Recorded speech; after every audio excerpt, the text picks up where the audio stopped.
जब भोजन राजसिक और तामसिक हो जाता है तो शरीर में और मन में दोनों में विकार पैदा हो जाते हैं और प्रसन्नता का नाश हो जाता है। जो सहज प्रसन्नता प्रकट होनी होती है, तो पहले भोजन को सुधारिए, सात्विक भोजन।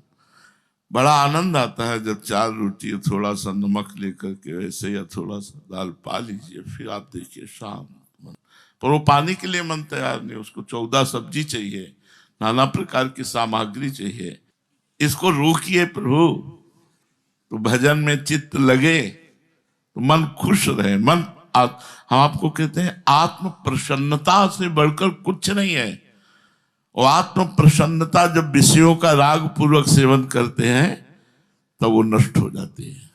और आंतों का एक थैला है, आप इसको बढ़ाते चले जाओ बढ़ती चली जाएगी, घटाते चले जाओ घटती चली जाएगी। एक लिमिट से आप भोजन पाओ तो एक लिमिट से अनलिमिट पाओ अनलिमिट, जैसा अभ्यास जैसा करोगे। तो साधक को गुरुपाक भोजन से बचना चाहिए, गरिष्ठ भोजन जो बहुत देर में पचने वाला हो, और बलवान भोजन से बचना चाहिए। हमें बलवान भोजन से क्या जरूरत है?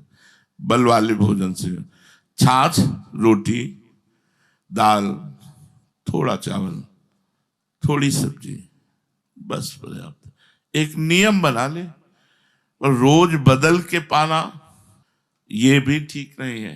एक नियम पूर्वक पाना, मतलब संभालिए, यही आपकी साधना को संभालेगा। भोजन आपका सही होना चाहिए। दूसरा, दृष्टि, देखने का साधक को सावधानी पूर्वक देखने का सावधानी पूर्वक कार्य करना चाहिए। किसी को देखा तो राग न होने पावे, किसी को देखा द्वेष न होने पावे। तो राग कैसे होता है? गुण देखने पर। और द्वेष कैसे होता है? दोष देखने पर। गुण देखने पर उसकी स्तुति होती है और दोष देखने पर उसकी निंदा होती है, जो दोनों तुम्हारी प्रसन्नता का नाश करते हैं। पहला भोजन, दूसरा दर्शन। यदि हम किसी की निंदा करेंगे तो हमारे सारे पुण्य नष्ट हो जाएंगे और पाप बढ़ेंगे। किसी में दोष दर्शन करेंगे, वो दोष हमारे अंदर आ जाएगा।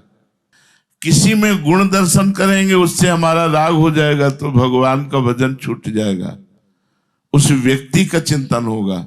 राग और द्वेष दोनों को छोड़ना है। राग द्वेष दोनों छोड़िए, खोजिए पद निर्वाण। नानक साहब ने कहा राग द्वेष दोनों छोड़ना चाहिए। तो हम किसी व्यक्ति के गुण और दोष ना देखें। तात सुनो मायाकृत गुण और दोष अनेक, गुणया उभय न देखी देखी सो अविवेक। अगर किसी के गुण दोष देखते हैं तो अज्ञान है, देखना ही नहीं है। भगवान सबको अपनी माया के द्वारा चला रहे हैं। हमारा अधिकार नहीं है कि हम अपने बगल वाले के गुण देखें या द्वेष देखें। दोष देखेंगे तो हमारी भक्ति क्षीण हो जाएगी, पक्का क्षीण हो जाएगी। अद्वेष्टा सर्वभूतानाम, समस्त भूतों में दोष रहित बुद्धि देखनी, सब में प्रभु देखना है, दोष नहीं देखना। अगर कोई दोष कर रहा है, आपको दिखाई दे रहा है कि एक दोष है, तो भगवान की लीला और प्रणाम। हम उसका चिंतन नहीं करेंगे, ना उसको दोषी ठहराएंगे, ना उसको दोषी प्रमाणित करेंगे, ना दोष मानेंगे। हम भगवान की माया की लीला मानकर प्रणाम करके चल देंगे। हम उसके विषय में ना चिंतन करेंगे, ना बोलेंगे, ना उसकी निंदा करेंगे। निंदा भी नहीं करेंगे। बोले हम देख रहे हैं दोष, फिर भी निंदा नहीं, वो नहीं करना है, परमार्थ है। अगर आप ऐसा करते हैं तो फिर आपका परमार्थ नष्ट हो जाएगा, आपकी प्रसन्नता नष्ट हो जाएगी।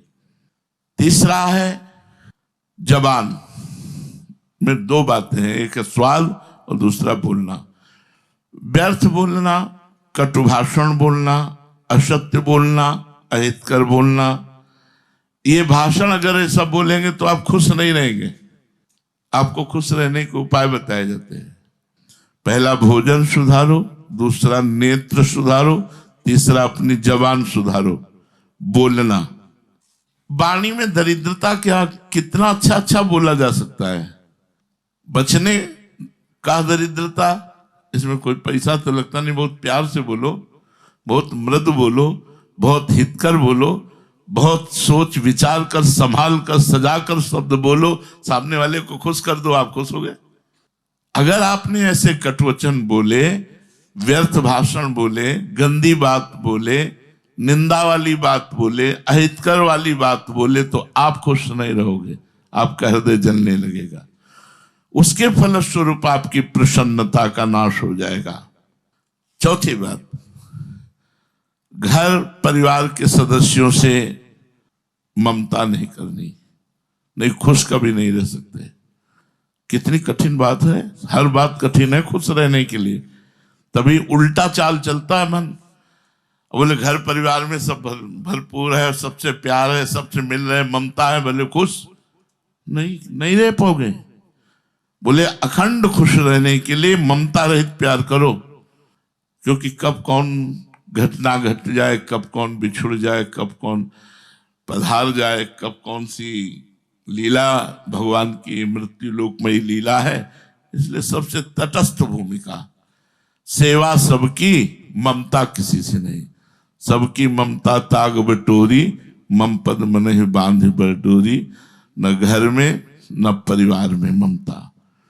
परिवार परिजन, रिश्तेदार, नातेदार, धन संपत्ति, इसमें जो ममता रखता है वो कभी खुश नहीं रह सकता। सब इसी में ममता रखते हैं, इसलिए कोई खुश नहीं।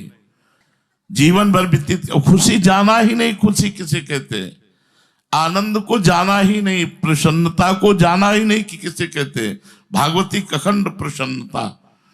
जैसे खुशी मिली श्रीवास जी को, महाप्रभु चैतन्य देव के संग के प्रभाव से उन्हें खुशी मिली। देखो खुशी का प्रभाव, उनके घर में कीर्तन हो रहा है और एक ही लड़का था, कई दिन से बीमार था। तो दासी ने कान में आके बताया श्रीवास जी को कीर्तन हो रहा, महाप्रभु नृत्य कर रहे, कि लड़का पधार गया। तो कीर्तन करते करते एकांत हुए, दासी से कहा कि दोबारा यहां अगर आई और महाप्रभु के कीर्तन में अगर विघ्न पड़ा तो हम अपने प्राण त्याग देंगे। जोर जोर से करताल बजाकर उन्मत्त होकर हरे कृष्ण कृष्ण कृष्ण हरे हरे। महाप्रभु तो साक्षात स्वयं प्रभु है, रुक गए और कहा कीर्तन में भाव नहीं बैठ रहा है, कुछ हो गया क्या, ऐसा कुछ हुआ है क्या जिससे हमारा भाव इस समय बढ़ नहीं रहा। तो किसी ने कहा कि श्रीवास जी का पुत्र पधार गया है। श्रीवास जी की तरफ देखा तो बहुत प्रसन्नता और करताल। महाप्रभु ने रोका, कहा श्रीवास तुमने बताया नहीं। बोले क्या? बोले आपका पुत्र पधार गया। बोले प्रभु मेरा तो था ही नहीं, हो तो आपका ही था। और इतना सुअवसर सौभाग्य तो किसी किसी को मिलता है, उसके प्राण निकल रहे हैं और आप कीर्तन कर रहे हैं प्रभु, इससे बड़ी खुशी की बात क्या हो सकती है। इसलिए मुझे तो खुशी अमान ही रही है, इतना आनंद आ रहा है कि वो जीव धन्य हो गया जो मेरा पुत्र बनकर आया था, क्योंकि आप महाप्रभु स्वयं नृत्य करते हुए भगवान नाम कीर्तन कर रहे हैं और वो शरीर छोड़ रहा। ये खुशी, इसे कहते खुशी। नरसिंह मेहता जी का चरित्र पढ़ के देख लेना। पुत्र मरा तो उठाया मंजीरा और नाचना शुरू किया। बोले भला किया गोविंद ने, है भला किया गोविंद ने, खूब नाच। ये है खुशी। हरिराम व्यास जी की बेटी का ब्याह है, बारात के लिए सुंदर सुंदर भोग बने हुए हैं, सब संतों को अमनिया बांट रहे हैं। ये है खुशी, है। ये चिंता नहीं कि बारातियों को अगर नहीं मिलेगा तो बेइज्जती हो जाएगी। वो ये सोच रहे कितने अच्छे पदार्थ तो ठाकुर को भोग लगाएंगे, वैष्णव जन पाएंगे, नाम कीर्तन करेंगे। अच्छा, कोतवाल से कहा सबको खाओ, मनिया बट रहे। तो जितनी बारात के लिए मिठाई और सामान बटे थे सब बांट दिया। पर ऐसे भाव वालों के यहाँ कमी नहीं होती। बाराती भी खूब पाए, जनाती भी पाए और संत भी पाए, कमी हुई ही नहीं। खुशी उसे कहते हैं जो किसी भी परिस्थिति में शोक में ना परिवर्तित हो, वो होती है भगवदानंद। वो घर परिवार में ममता करने से नष्ट हो जाती है, सबकी ममता त्याग। इसीलिए परमार्थ थोड़ा कठिन लगता है, क्योंकि हम बहुत समय से विषयों में, संसार में, घर परिवार में रहे। और सही पूछो तो जब डट के भजन करोगे ये सब अच्छे ही नहीं लगेंगे, इनसे अपनापन खत्म हो जाएगा। ये मेरे हैं ऐसी भावना ही खत्म हो जाएगी। मेरे हैं ये भावना भक्तों में हो जाएगी, संतों में हो जाएगी, प्रभु में हो जाएगी, और परिवार में मेरे हैं, अपने हैं, ये भावना खत्म हो जाएगी। शांत गंभीर। देखो खुशी का एक और शेख ब्रजवासी बताते हैं कि एक हमारे पड़ोस में भजन करने वाले ब्रजवासी थे, उनका लड़का मथुरा गया, एक्सीडेंट हुआ, पधार गया, और वो सुबह से 8 बजे तक भजन करते थे। तो 5-6 बजे की घटना होगी तो उनके पास सूचना आई लड़का पधार गया। तो उनका पधार गया ना, बोले हाँ। तो बोले ले जाओ केसी घाट, हम 8 बजे आएंगे पूरा भजन करके। पधार तो गए हैं, उसमें क्या है। ये है प्रसादेश्वर दुखा नाम हानि रस्योपजायते।